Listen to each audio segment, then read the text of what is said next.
किताब पढ़ते, एक नौकरी की लालच में 1000 किताब पढ़ते, लेकिन जन्नत की लालच में कुरान नहीं पढ़ते। উনি বোঝাইতে চান মানুষ একটা চাকরির লোভে শত শত কিতাব পড়ছে, তাই না? রাত জেগে কিতাব পড়তেছে, কিন্তু জান্নাতের লোভে একটা কিতাব, সেটার নাম কি? কোরআন, এটা পড়ে। কথাটা বাস্তব না? একটা সরকারি চাকরি, সর্বোচ্চ বাংলাদেশের সরকারি চাকরি কতই বেতন হয়? 2 লাখ টাকাই ধরলাম, তাই না? আচ্ছা ধরলাম, এত টাকা তো হয় না। এই চাকরির জন্য মানুষ রাতকে রাত জায়গা করছে, কিন্তু চাকরি কোন সময় পর্যন্ত? কত বছর পর্যন্ত? হ্যাঁ, 60 ধরলাম। নিয়ম অনুযায়ী রাষ্ট্র মনে করে 60 বছর যার হয়ে গেছে, রাষ্ট্র মনে করে, আমি মনে করি না, আমার উপর দিয়ে না, রাষ্ট্র মনে করে যার বয়স 60 হয়ে গেছে সে কাজের থেকে মুক্তি পায়, সে কাজের যোগ্য আর নাই, এজন্য তাকে কি দিচ্ছে? অবসর দিচ্ছে। এটা রাষ্ট্র মনে করে। আর অবসর দেওয়ার পরেও তাকে পুরস্কার দিচ্ছে, ভাতা দিচ্ছে। কেন? সময় মতো সে সঠিক কাজটা আঞ্জাম দিয়েছে। এজন্য 60 বছর হয়ে গেলে রাগ করার দরকার নাই যে আমরা মনে হয় ডেট ফেল হয়ে গেলাম, আমরা অকর্মণ্য হয়ে গেলাম রাষ্ট্রের কাছে, যার কারণে আমাদের চাকরি থেকে অব্যাহতি দিচ্ছে। বিষয়টা এমন না। কারণ 60 বছর যখন মানুষের হয়ে যায়, মাথা ঝিরঝির করে, চোখে ঝাপসা দেখতে থাকে, হাত অনেক সময় কাঁপতে থাকে, বেশিক্ষণ বসে থাকতে পারে না, বিভিন্ন উপসর্গ দেখা যায়, যার কারণে যেই চেয়ারে বসে সে কাজ করতো ওই কাজের জন্য সে অতটা উপযোগী থাকে না যতটা পূর্বে থাকে। তো এই একটা চাকরি, তাও আবার 60 বছরে সে রিটায়ার হচ্ছে, অবসরে যাচ্ছে, এটার জন্য রাতকে রাত যাচ্ছে। অনেক সময় বাচ্চারা পড়তে পড়তে 1টা 2টা 3টা পর্যন্ত, 3টার সময় শুরু, ফজর কোথায় গেল সেটা ভিন্ন বিষয়, কিন্তু পরিশেষে দেখা গেল সরকারি একটা চাকরি পাইছে, 40,000 বা 50,000 টাকা বেতন, বা খুশি। তো এই যে হাজার হাজার কিতাব, শত শত বই পড়লো, এগুলা একটা চাকরির আশায় লোভে। ওই চাকরিটা 60 বছরের মধ্যে শেষ হয়ে যাবে, মরার সাথে সাথে শেষ হয়ে যাবে। এটার জন্য কি পরিমাণ কষ্ট, আর মানুষের কি হইল যে তারা জান্নাতের জন্য একটা সাবজেক্ট, একটা কিতাব, একটা বই কোরআন পড়তে পারে না। আল্লাহ তাআলা যেন জান্নাতের আশায়, লোভ লালসায় আমাদেরকে ইসলাম নিয়ে চর্চা তথা কোরআন চর্চা করার তৌফিক দান করেন। তো আজকে আমাদের আলোচনার বিষয়বস্তু হইল আল্লাহ তাআলা কি কি দ্বারা পরীক্ষা নেবেন, কেন পরীক্ষা নেবেন এবং ফলাফল কি নেবেন। হাদিস শরীফের দ্বারা আমরা জানতে পারলাম দুনিয়া দারুল ইমতিহান, দুনিয়া হইল পরীক্ষার জায়গা। দুনিয়া কিসের জায়গা?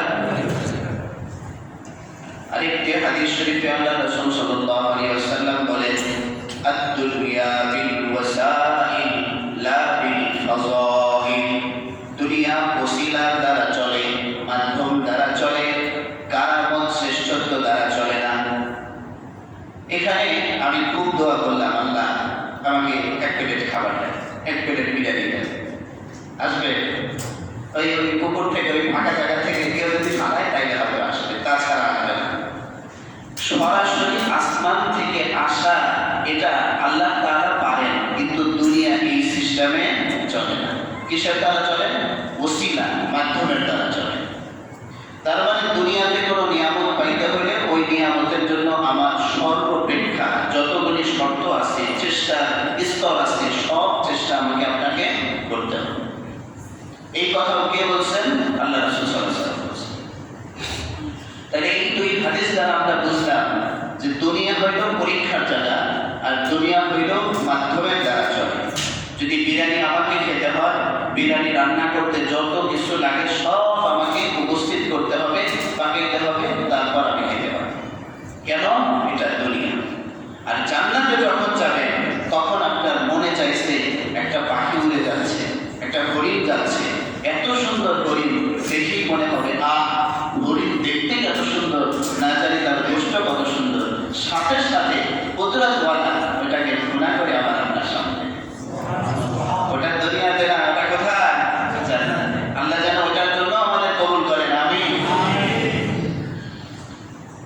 আল্লাহ রাব্বুল আলামিন পরীক্ষা নেবেন। সূরাতুল বাকারার মধ্যে আল্লাহ তাআলা বলেন, وَلَنَبْلُوَنَّكُمْ بِشَيْءٍ مِّنَ الْخَوْفِ وَالْجُوعِ وَنَقْصٍ مِّنَ الْأَمْوَالِ وَالْأَنفُسِ وَالثَّمَرَاتِ وَبَشِّرِ الصَّابِرِينَ। আল্লাহ বলেন, মানুষ কি মনে করে আমি তাকে অনর্থক সৃষ্টি করেছি? أحسب الناس أن يتركوا أن يقولوا آمنا وهم لا يفتنون। মানুষ কি মনে করে তাকে অনর্থকভাবে সৃষ্টি করা হয়েছে? শুধু মুখে বলল আমরা মুমিন, আমরা মুসলমান, আমান্না, আমরা ঈমান এনেছি, এতটুকু বললেই কি যথেষ্ট হয়ে যাবে? ওয়াহুম লা ইফতানুন, তাদেরকে কি পরীক্ষা করা হবে না? তার মানে অবশ্যই পরীক্ষা করা হবে। এবার আল্লাহ তাআলা বলেন, পরীক্ষা নিব কিসের দ্বারা? ওয়ালানাবলুওয়ান্নাকুম বিশাইইন মিনাল খাউফি ওয়াল জু'। অনেক সময় আল্লাহ তাআলা পরীক্ষা নেবেন ভয়ের মাধ্যমে, অনেক সময় আল্লাহ তাআলা পরীক্ষা নেবেন ক্ষুধার মাধ্যমে। কয়টা জিনিস বললাম? দুইটা। আল্লাহ পরীক্ষা নেবেন ভয়ের মাধ্যমে। এই ভয়টা মালেরও ভয় হতে পারে, জানেরও ভয় হতে পারে। সম্পদ আপনি ব্যবসায় লাগিয়েছেন, এমন অবস্থায় ভয় আছে যে যে কোনো সময় আমার সম্পদ গচ্ছা যেতে পারে, ব্যবসায় আমি লস খাইতে পারি। এই ভয় আছে না নাই? আল্লাহ বলেন, এই ভয় দ্বারা আমি তোমাকে পরীক্ষা নিব। এবং অনেক সময় জানেরও ভয় থাকবে। আমি স্বাবলম্বী, আমি সচ্ছল ব্যক্তি, আমি কাজ করতে গিয়া দুই মানুষের সাথে দুই চার কথা হয়, এমত অবস্থায় মানুষ আমার শত্রু হয়ে গেছে, এমত অবস্থায় তার জানেরও ভয় আছে। আল্লাহ বলেন, শুধুমাত্র মানুষ তোমাকে ভয় দেখাচ্ছে এমন না, বুঝতে হবে ভয় যদি কোনো জায়গা থেকে পেয়ে থাকো, ওটা আমি আল্লাহ তোমাকে পরীক্ষার জন্য পাঠিয়েছি। আল্লাহ বলেন, ভয় দ্বারা পরীক্ষা করব, ওয়াল জু', ক্ষুধা দ্বারাও পরীক্ষা করব। ক্ষুধা, খাবার আছে কিন্তু তুমি ভক্ষণ করতে পারছো না, অথবা খাবারই নাই, দুর্ভিক্ষ চলে যাচ্ছে, চলে আসছে। যেরকম নাকি বর্তমান গাজার মুসলমানরা, গাজা যারা মুসলমান আছে, বাচ্চা, নারী, পুরুষ সকলেই অল্প একটু খাবারের জন্য আর্তনাদ করছে। আল্লাহ বলেন, আমি ক্ষুধা দ্বারাও দুর্ভিক্ষ দ্বারাও অনেক সময় তোমাদেরকে পরীক্ষা করব। এই গাজার মুসলমানদেরকে আমেরিকা, ইসরায়েল তারা বড় বড় অফার দিয়ে রাখছে যে তোমরা যদি এই ভূখণ্ড ছেড়ে অন্য জায়গায় চলে যাও, তোমাদেরকে বিলাসপূর্ণ জীবনযাপন করতে দেওয়া হবে। কিন্তু বাইতুল মুকাদ্দাস বা ফিলিস্তিন, এটা তো শুধুমাত্র একটা এলাকা না, এটা নবীদের এলাকা। সুবহানাল্লাহ। এটা তো শুধুমাত্র একটা এলাকা না, শুধুমাত্র একটা মসজিদ না, যে মসজিদে স্বয়ং আল্লাহর হাবিব সাল্লাল্লাহু আলাইহি ওয়াসাল্লাম ইমামতি করেছেন, তার ইমামতিতে সমস্ত নবীরা তার পিছনে নামাজ পড়েছে। সেই ভূমি, পূর্ব জামানার যত নবী, বেশিরভাগ নবী যে দেশে আসছে সেটা হলো ফিলিস্তিন। এজন্য সেই জায়গা থেকে, সেই পবিত্র ভূমি থেকে কখনোই তারা যাবে না। এই জন্য পবিত্র ভূমি তারা ছাড়বেও না, যদিও তাদেরকে বিভিন্ন অফার দেওয়া হয়। এই পবিত্র ভূমি না ছাড়ার কারণে তাদেরকে বিভিন্ন পরীক্ষার সম্মুখীন হতে হচ্ছে। তার মধ্যে উল্লেখযোগ্য একটা পরীক্ষা হইল ক্ষুধা, দুর্ভিক্ষ। তাদের কাছে খাবার নাই, অথচ আমরা মুমিন মুসলমান, আমরা হোটেলে গেলে খাবারকে নষ্ট করা বিলাসিতা বা আধুনিকতা মনে করি। কথা বলেন? আমরা দাওয়াত খাইতে গেলে বাড়িতে 1 সপ্তাহ, 2 সপ্তাহ, 3 সপ্তাহ, 1 মাস পর্যন্ত চলে যায় অনেকের বাড়িতে, গরুর গোশত রান্না হয় না। ওই লোকটা যখন দাওয়াতে যায় 7 পিস গোশত নেয়, 3 পিস বা 4 পিস খায়, বাকি 3 পিস ফালায় রেখে আসে। কথা বলেন? আধুনিকতা, আধুনিকতা। আমরা এখানে বিলাসটা করছি আর তারা খাবার পাচ্ছে। আল্লাহ রাসূল সাল্লাল্লাহু আলাইহি ওয়াসাল্লাম বলেন, আল মুমিনুনা কাজাসাদিন ওয়াহিদিন ইশতাকা আইনুহু ইশতাকা কুল্লুহু ওয়া ইশতাকা রাসুহু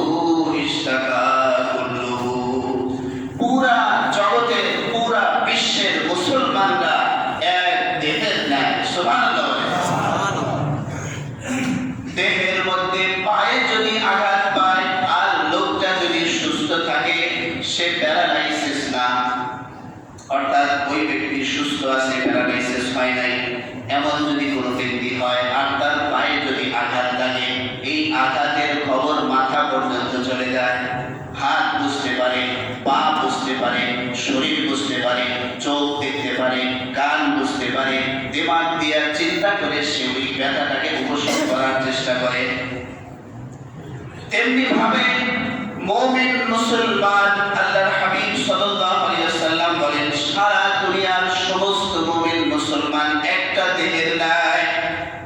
বিশ্বের যে কোনো ভূখণ্ডে কোনো একজন মুমিন মুসলমানকে যদি আঘাত করা হয়, তাহলে সারা বিশ্বের মুসলমানরা জাগ্রত হওয়ার দরকার। সারা বিশ্বের মুসলমানরা জাগ্রত হয়ে ঠিকভাবে প্রতিবাদ করা দরকার। আমাদের অঙ্গ প্রত্যঙ্গ, হাত আমার শরীরের বাইরে না, পা আমার শরীরের বাইরে না, নাক চোখ আমার শরীরের বাইরে না, এই অঙ্গ প্রত্যঙ্গের কোনো একটি অংশ যদি আঘাতপ্রাপ্ত হয় তাহলে সব অঙ্গ প্রত্যঙ্গ ব্যতীত হয়। তেমনি ভাবে মুমিন মুসলমানরাও একটা দেহের ন্যায়। সে দুনিয়ার যে কোনো ভূখণ্ডে থাকুক না কেন, সে যদি আঘাতপ্রাপ্ত হয়, মুসলিম উম্মাহ হিসাবে আমাদেরও আঘাতপ্রাপ্ত হওয়া উচিত, মুসলিম হিসাবে। কিন্তু আমরা মুসলমানরা এই সীমান্ত আর জাতীয়তাবাদীর বেড়া জালে আমরা আটকে গেছি। এখন আমরা পরিচয় দেই আমরা বাংলাদেশি, আমরা বাঙালি, আমরা হিন্দুস্তানি, আমরা আরবি, আমরা পাকিস্তানি, আমরা সুদানি। এই যে জাতীয়তাবাদ আর সীমান্ত ওখানে বেড়া দিয়ে রাখছে। জমিন এক, ভূখণ্ড এক, কিন্তু সীমান্ত ওখানে বেড়া দিয়ে রাখছে, আমাদের ওই পারে যাওয়ার অনুমতি নাই। মুমিন মুসলমানের চিন্তা চেতনা সারা বিশ্বব্যাপী হবে। মক্কার নবী আল্লাহর হাবিব সাল্লাল্লাহু আলাইহি ওয়াসাল্লাম তিনি অন্য কোনো রাষ্ট্রে সফর করেন নাই। মক্কা মদিনার মধ্যে, আরবের মধ্যে তিনি যেই জ্যোতি, যেই হেরার গুহার আলো তিনি নিয়ে আসছেন, তিনি আলো নিয়ে আসছেন একটা ভূখণ্ডে, কিন্তু চিন্তা চেতনা ছিল সারা বিশ্বের মধ্যে কায়েম করার। আল্লাহ তাআলা এই কোরআনের বাণী সারা বিশ্বের সমস্ত মুসলমানদের অন্তরে পৌঁছে দিয়েছে। নিয়ত যদি থাকে আমার কাজ, আমার লক্ষ্য সারা বিশ্বব্যাপী হবে, তাহলে আল্লাহ তাআলা কোনো না কোনো এক সময় এটার প্রতিফল সারা বিশ্ব পর্যন্ত দিয়ে দেবে। কিন্তু আমরা এখন পরিচয় দিই আমরা বাঙালি। পরিচয় তো আরো সংক্ষেপ হয়ে গেছে, আরো সংক্ষেপ হয়ে গেছে। বলে তুমি কি করো? বলে আমি অমুক দল করি। বাঙালিও পরিচয় দেয় না, আমি অমুক দল করি, এই পরিচয় দেয়। অথচ এই পরিচয় মুখে আসে না যে আমি একজন মুসলমান। পরিচয় হওয়ার দরকার তো ছিল এটা, মান আনতা, তুমি কে? উত্তর আসবে ফাজাবা আনা মুসলিম আলহামদুলিল্লাহ।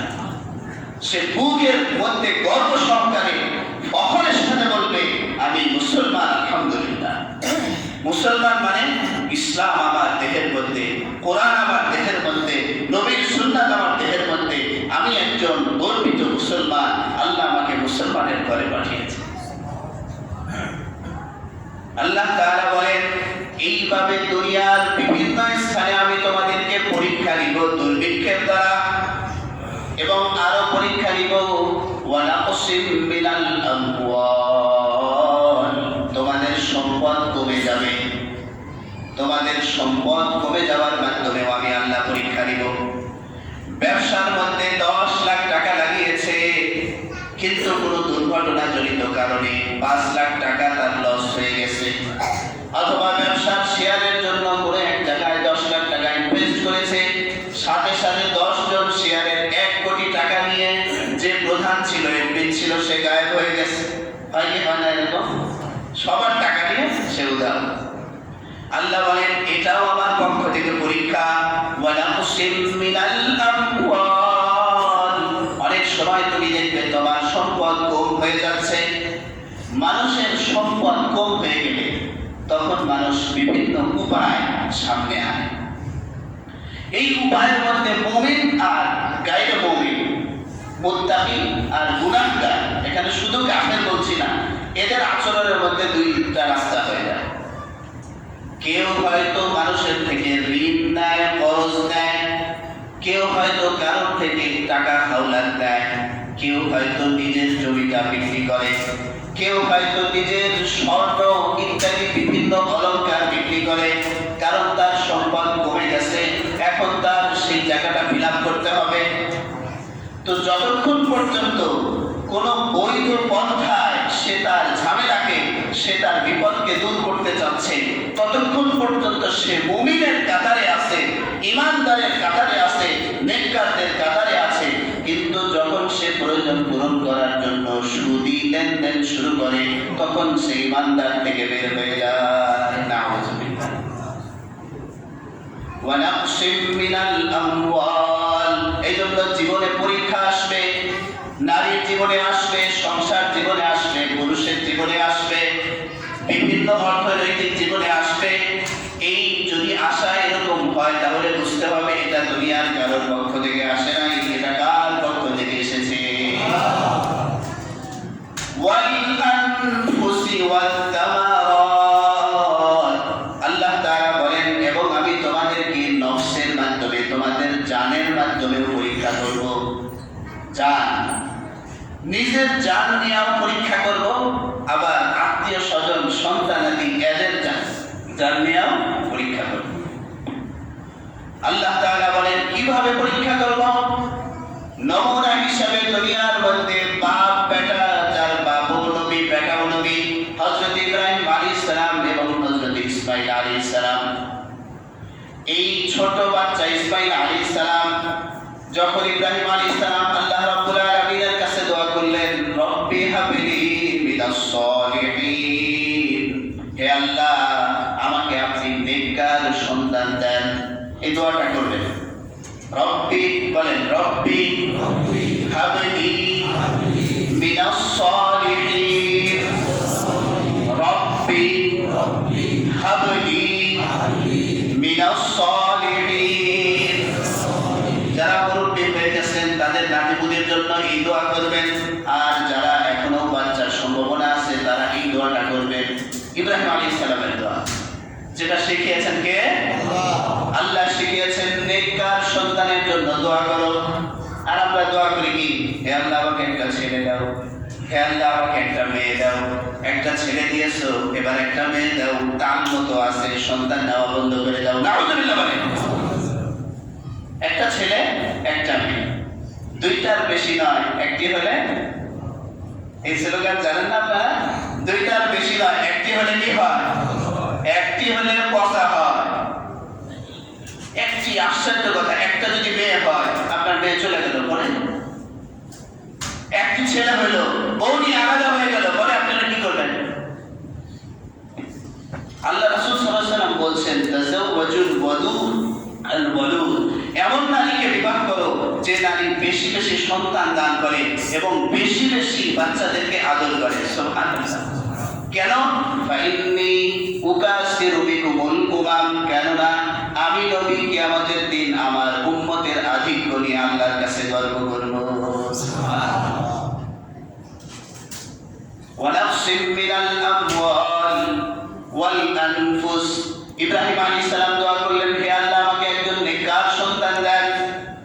আল্লাহ তাআলা বলেন, ফাবাশশারনাহু বিগুলামিন হালিম, আমি একজন ধৈর্যশীল সন্তান দান করলাম। সুবহানাল্লাহ। সন্তানের গুণ লাগাইছে কি? বিগুলামিন হালিম, ধৈর্যশীল সন্তান। সামনে আসবে ধৈর্যের ফায়দা, ধৈর্যের লাভ ইত্যাদি আসবে। তো আল্লাহ তাআলা এই দুই নবীর পরীক্ষা নিয়েছেন বিভিন্ন ভাবে।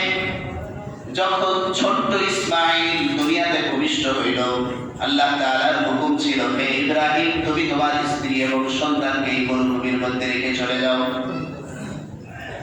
ইব্রাহিম আলাইহিস সালাম যখন চলে যাচ্ছেন, পিছন থেকে তার বিবি ডেকে বলে, হে আল্লাহর নবী আপনি আমাদেরকে এই মরুভূমির মধ্যে কেন রেখে যাচ্ছেন, কি অপরাধ করেছি? তিনি কোনো উত্তর দিলেন না। তখন তিনি বুঝতে পারলেন যেহেতু ইব্রাহিম আলাইহিস সালাম নবী, আর নবীরা আল্লাহর হুকুম ছাড়া কোনো কাজ করেন না, যেহেতু আল্লাহর হুকুম অবশ্যই আছে, তখন বুঝতে পারে তিনি পিছন থেকে উত্তর দিলেন, হে আল্লাহর নবী আপনি নিশ্চিন্তে যান, কারণ আপনার কোনো কাজ তো আল্লাহর হুকুম ছাড়া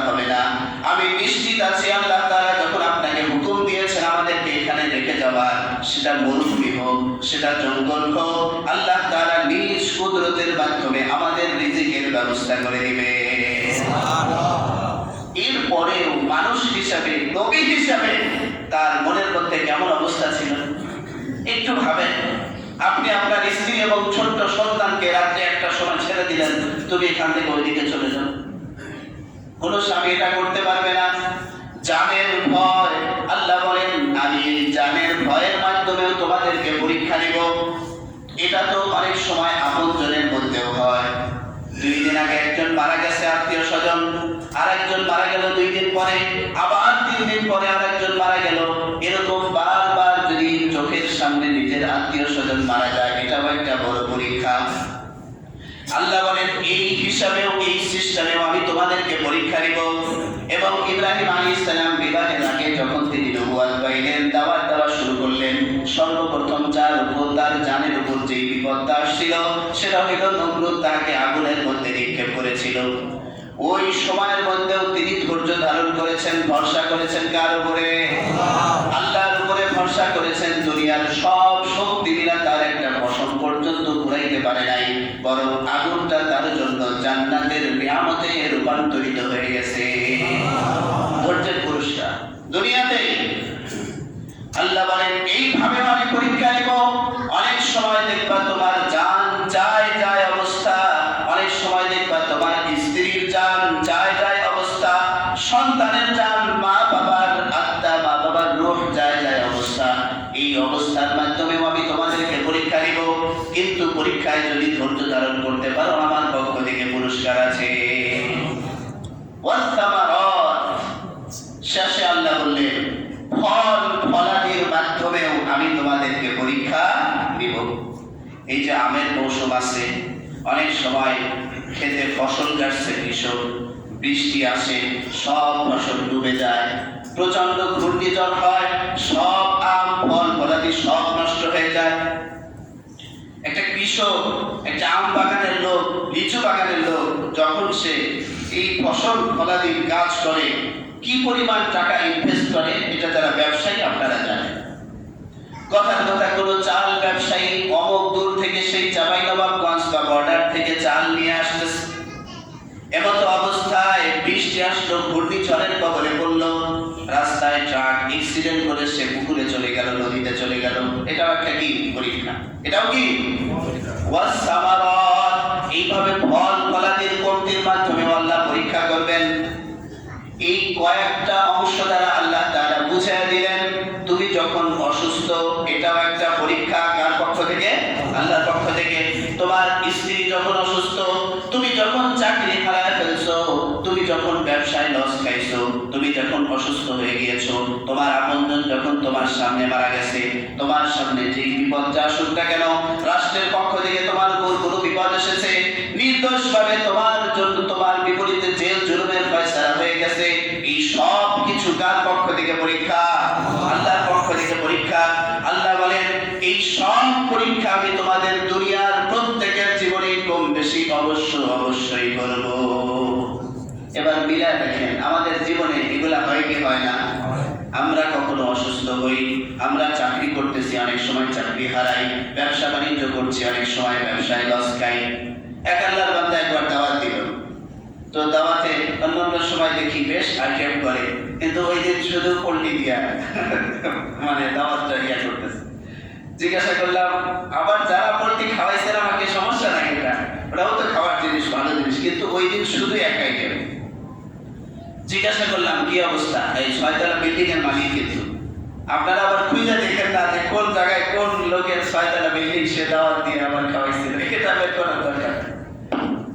জিজ্ঞাসা করলাম, পরে বললো হুজুর ব্যবসা করি, কিন্তু ব্যবসায় বড় ধরনের লস খাই, এজন্য একটু যাতে দোয়া দরুদ মিলাদ ইত্যাদি দিলাম, যাতে করে আল্লাহ তাআলা ব্যবসা আবার কি করে দেয়, চাঙ্গা করে দেয়। তাই ব্যবসায় লস খাওয়া নরমাল বিষয়। ব্যবসায় লাভের আশায় মানুষ করে, কিন্তু লসও মানুষ খায়। তেমনি ভাবে চাকরি হুট করে হারায় গেছে। বর্তমান গার্মেন্টসের ব্যবসা একটু সমস্যা চলছে না? অনেক গার্মেন্টস ব্যবসায়ীরা তারা বেতন দিতে পারছে না, আবার যাদেরকে বেতন দিতে পারছে না তাদের চাকরি ছাইড়া দিয়া, আমার অনেক সাথী সঙ্গী আছে, পরিচিত জনেরা আছে, তারা ওই ব্যবসা ছাইড়া দিয়া, ওই চাকরি ছাইড়া দিয়া ফাস্টফুডের ব্যবসা করতেছে, হালিম বিক্রি করে, ইত্যাদি বিভিন্ন জায়গায় বিক্রি করছে। তো চাকরিরও মধ্যে সমস্যা হয়, রাষ্ট্রের মধ্যেও সমস্যা হয়, বিশ্বের মধ্যেও সমস্যা হয়, দুর্যোগ আসে, দুর্ভিক্ষ আসে, এই সব কিছু কার পক্ষ থেকে? আল্লাহ বলেন ওয়ালা নাবলুওয়ান্নাকুম, আমি অবশ্যই তোমাকে পরীক্ষা করব। এই কথা যখন আল্লাহ বলছেন দুইবার অবশ্যই, আমরা একটা কথা গুরুত্ব দেওয়ার জন্য, তাকিদ দেওয়ার জন্য কসম করি বা বলি অবশ্যই করব, নিশ্চয়ই করব, সেখানে আল্লাহ তাআলার কথা গুরুত্ব বোঝানোর জন্য এরকম কসম করার বা তাকিদ দেওয়ার দরকার নাই। এরপরেও আল্লাহ তাকিদ দিচ্ছেন, তার মানে অবশ্যই আমার আপনার জীবনে বিপদ কিছু না কিছু আসবে। এবার আল্লাহ বলেন এই বিপদগুলি কেন আমি দিলাম, এটা হলো 2 নম্বর পয়েন্ট। মনে আছে না আপনাদের? একটা হলো কি কি দ্বারা পরীক্ষা করব, আর একটা হলো কেন পরীক্ষা করব। প্রশ্ন আসে না আল্লাহ আমাদেরকে বিপদে ফেলায় না? প্রশ্ন আসে কিনা? কথা বলেন, প্রশ্ন আসে কিনা? যে আমাদের জ্বর দিছে, বিপদ আমাদের দিছে, আমাকেই 4টা মেয়ে দিল, আমাকেই 5টা মেয়ে দিল, এই সমস্যা দিয়ে আল্লাহ লাভ কি? এই প্রসঙ্গে এই প্রশ্নের উত্তর হিসাবে আল্লাহ বলেন আমি চাই যাতে করে যে কোনো বিপদী মুসিবত আসুক না কেন, এটার কারণে তুমি আমার দিকে মনোযোগী হও এবং তোমাকে যেই জন্য আমি সৃষ্টি করেছি ইবাদতের জন্য, সেই ইবাদতটা তুমি করো। সুবহানাল্লাহ। ইবাদত, ওই যে বলছিলাম না আমাদেরকে সৃষ্টি করা হয়েছে কিসের জন্য? ইবাদতের। এটা আল্লাহ তাআলা আয়াতে বলছেন। আল্লাহ বলেন ইয়া আইয়ুহাল্লাযীনা আমানুস্তাঈনু বিস-সাবরি ওয়াস-সালাহ, হে মুমিনরা তোমরা আল্লাহ তাআলার কাছে সাহায্য চাও 2টা জিনিসের মাধ্যমে, একটা হলো সবরের মাধ্যমে আর একটা হলো নামাজের মাধ্যমে। সবরও ইবাদত, নামাজও, বলেন সবরও ইবাদত, নামাজও কি ইবাদত? বরং নামাজ এমন একটি ইবাদত আল্লাহ তাআলা, আল্লাহ রাসূল সাল্লাল্লাহু আলাইহি ওয়াসাল্লাম বলেন বান্দা সবচাইতে যে ইবাদতের মাধ্যমে আল্লাহ তাআলার কাছাকাছি চলে যায় সেই ইবাদত না, ইবাদতের নাম হইল নামাজ। সেই ইবাদতের নাম কি? নামাজ। ধনী গরীব অসুস্থ থাকা অবস্থায় একদম মাজুর হওয়ার আগ পর্যন্ত কারোর জন্য নামাজ কি মান আছে? হ্যাঁ, জামাতি মান নাই। মসজিদে আমরা জামাতের সাথে 5 ওয়াক্ত নামাজ পড়ি না, এই জামাতই তো মাফ নাই, নামাজ মাফ হয় কি করে? কিন্তু আমরা নিজেদেরকেই মাফ করে দিচ্ছি যে না নামাজ লাগবে না। হ্যাঁ, অনেকে মাফ করে দিচ্ছে, নিজেদেরকে মাফ করে দিচ্ছে। আল্লাহ বলেন যে যার কাছাকাছি বেশি থাকে সে তার থেকে সুবিধা বেশি নেয়। কোন একজন বড় ব্যক্তির অ্যাসিস্ট্যান্ট হওয়াটাও অনেক সময় গর্বের বিষয়। প্রধান উপদেষ্টা ওনার কাছাকাছি যারা থাকে তারা একটু সুবিধা বেশি পায় না? এই যে যারা উপদেষ্টা মণ্ডলী আছে বা যখন নির্বাচিত সরকার থাকবে তখন তাদের কাছাকাছি যারা থাকে দেখেন না হঠাৎ করে তাদের কি ব্যাংক ব্যালেন্স, বাড়ি ঘর, তাই না, সব কিছু কি হয়ে যায়, তরক্কি হয়ে যায়, উন্নতি হয়ে যায়। কেন? তার বড় ব্যক্তির সাথে সম্পর্ক। দুনিয়ার মধ্যে এই আসমান জমিনকে সৃষ্টি করেছে সবচাইতে বড় যে সত্তা তিনি হলেন কে? আল্লাহ তাআলার সাথে যে যত কাছাকাছি যাইতে পারবে তার সুযোগ সুবিধা দুনিয়া ও আখিরাতে সবচেয়ে বেশি হয়ে যাবে। আর সেটা কিসের মাধ্যমে হবে? নামাজের মাধ্যমে। সুবহানাল্লাহ। 5 ওয়াক্ত নামাজ পড়ব তো ইনশাআল্লাহ, জামাতের সাথে ইনশাআল্লাহ আমরা সকলেই পড়ব ইনশাআল্লাহ। আল্লাহ আমাদের তৌফিক দান করেন। আমিন। আল্লাহ বলেন 2টা জিনিস দ্বারা আমার কাছে সাহায্য চাও, আর আমরাও কিন্তু প্রতিশ্রুতি দেই প্রত্যেকদিন আমরা যতগুলি নামাজ পড়ি প্রত্যেক রাকাতের মধ্যে সূরা ফাতিহা পড়ি কি পড়ি না? সূরা ফাতিহার মধ্যে ইয়্যাকা না'বুদু ওয়া ইয়্যাকা নাস্তাঈন, হে আল্লাহ আপনারই ইবাদত করি, আপনার কাছেই কি চাই সাহায্য চাই। অর্থ জানেন না এটা? ইয়্যাকা না'বুদু আপনারই ইবাদত করি, ওয়া ইয়্যাকা নাস্তাঈন আপনার কাছেই কি চাই সাহায্য চাই। ভালো করে খেয়াল করেন আল্লাহর বাচন ভঙ্গিটা কেমন। ইয়্যাকা নাস্তাঈন আপনার কাছেই, তার মানে অন্য কাছে যাওয়া যাবে? অন্যর কাছে যাওয়া যাবে? আল্লাহ তাআলা কোনো ভায়া রাখেন নাই, আল্লাহ তাআলার সাথে কথোপকথনের জন্য কোনো মাধ্যম রাখেন নাই, কোনো পীর সাহেবের দরবারে যেতে হবে এমন দরকার নাই, সরাসরি কোরআন দিয়েছেন। আল্লাহ বুঝাইতে চান আমার সাথে কথা বলতে মনে চায় তো আমার কালাম পড়ো, সুবহানাল্লাহ। আমার কাছাকাছি আসতে মনে চায় তো নামাজ পড়ো, আমার কাছাকাছি চলে আসবে। এই নামাজ পড়ার জন্য ইমাম সাহেবের দ্বারস্থ হওয়ার দরকার আছে, মুয়াজ্জিনের দ্বারস্থ হওয়া, পীর সাহেবের দ্বারস্থ হওয়ার কি দরকার আছে? না।